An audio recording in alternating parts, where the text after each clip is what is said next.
After you've harvested the wheat, the next step is put it into bushels, and then you'll get together in village green and you'll be using one of these. Flails are really easy. You'd lay out your straw with the seeds in it. Hopefully we've got some seed heads in here. And a whole bunch of you would very, very carefully stand around and do this.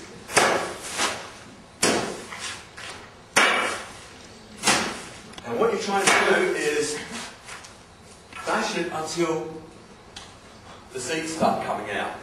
And the seeds will fall to the bottom. This was actually quite a festive occasion in a lot of places. Like a lot of work done in the Middle Ages, it would be accompanied by lots of gossip, joke telling, singing, etc. Very social event. Sea shanties, for example, are based on the rhythms that you use to pull ropes. Same thing, you have poems and songs that everyone knew based on the rhythm of belting the absolute out of the straw, hopefully not out of each other. And you can have a go at this if you like. Quite simply use it. I'm being a little more careful in here than I ordinarily would be. But what you do is you want the whole end section of the staff to hit horizontally. You don't want to get the end to drop like that. And you don't want to have that part hit first. So you want to just get it nice and horizontally. And you don't take it up and over your head and sort of bash down like that. It's really, because you're going to be doing this all day. So you really want to use minimum effort if you can. Because you're going to be doing this for 12, 14 hours. After the back-breaking work of harvesting it all. The next step is to winnow the grain. Once it's all fallen through the bottom, this process will loosen the husks on the grain. You'll go outside on a windy day. The next step after that is we need to make it into flour. And we've got 3 versions of technology, from very low tech to medium low tech to just merely low tech. Mortar and pestle, obviously it's very easy to find a rock and a bowl-shaped rock and to be able to grind the grain by hand. This is the only one that we commercially procured. The other ones we made. The next step up from that is to basically increase the workload, so increase the weight. This is a hand quern. The quern actually specifically refers to the base of the stone. This is actually the headstone or the handstone.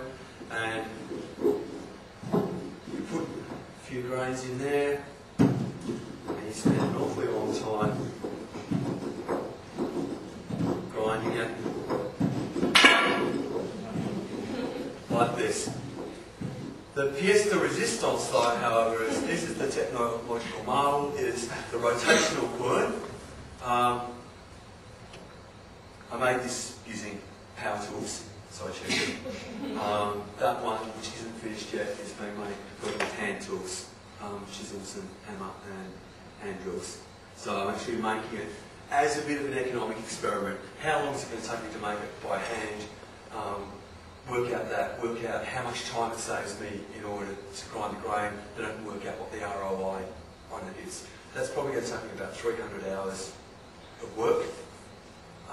This device is probably going to save me an hour or 2 a day. The ROI on it will be less than a year. So that means providing I can afford to get somebody doing 300 hours of doing that instead of 300 hours of growing food or doing some other necessary task, it's a worthwhile economic investment. There's a hole in the top, which needs to be bigger, through which you drop the grains. And the operation is quite simple.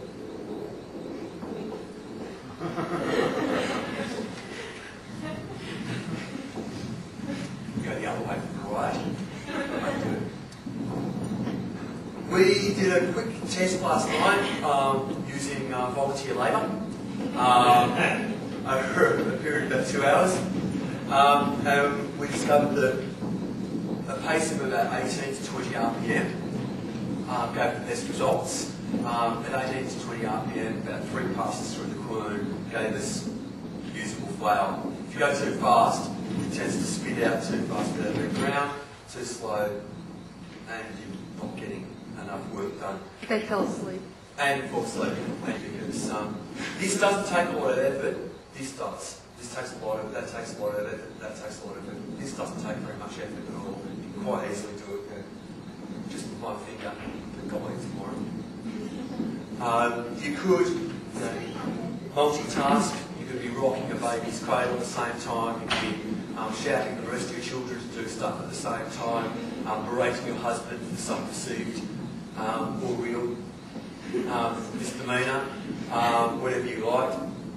But you're essentially tied to the quern for the time it takes to grind the grain. The figures are that about 1 year and 8 was a famine year. That famine being defined as 15% less than the average harvest.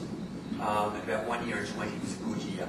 So that's defined as more than 15% of your average harvest. In your average year, you're not looking at being able to get yourselves really well fed when you consider that. I'd like to do an experiment to wire something up and work out the calorific or kilojouleific and the energy you require to do something like grind grain or create a food product and then measure the kilojoule value of that food product and roughly work out how much in deficit or profit you were. I'm thinking that weight is probably not an issue with a lot of people in society. Yeah, well, the natural right-hand way is so yeah.